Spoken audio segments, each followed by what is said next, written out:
ang alam natin yung mga bagay na hindi natin alam o yung mga kakulangan natin sa buhay, ito yung nagdudulot ng problema sa atin or di kaya ito yung nag-hold back sa atin bakit hindi tayo nagiging matagumpay sa buhay.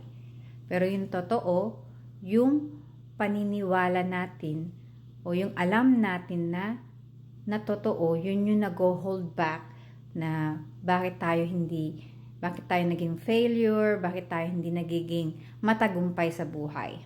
Halimbawa na lang, yung pag-i-invest.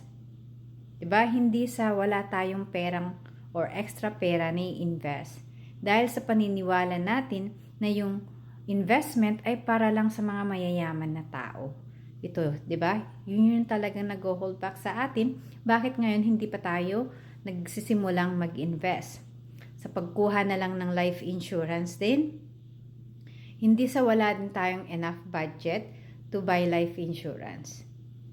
At hindi din sa wala tayong alam kung ano ba yung right life insurance na para sa atin. Dahil kung talagang gustuhin natin, aaralin natin ito, di ba?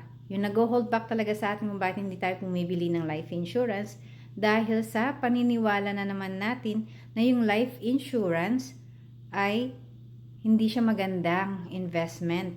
Na ito ay dagdag gastos lang kasi napapakinabangan lang ito kapag namatay ka. So yun yung nag-hold back din sa'yo. Pero hindi natin alam na yung life insurance ay protection para sa pamilya mo.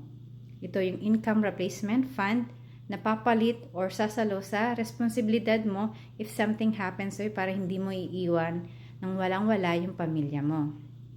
Another thing, na yung pagkuha ng healthcare, yung nag-hold back din sa atin ulit dahil hindi rin sa wala ulit tayong perang pambayad or pang-invest sa long-term healthcare.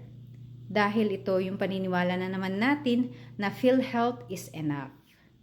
Na yung paniniwala natin na bata pa tayo, we'll never get sick, hindi pa natin kailangan ng healthcare plan. Tama nga ba? So, sabi nga ni Mark Twain, di ba? Na it's ain't what you don't know that gets you into trouble. It's what you know for sure that ain't you so. Diba? Yun yung sabi niya. So, I hope na meron po tayong natutunan dito sa video na ito. And I'll see you in my next video. Bye-bye!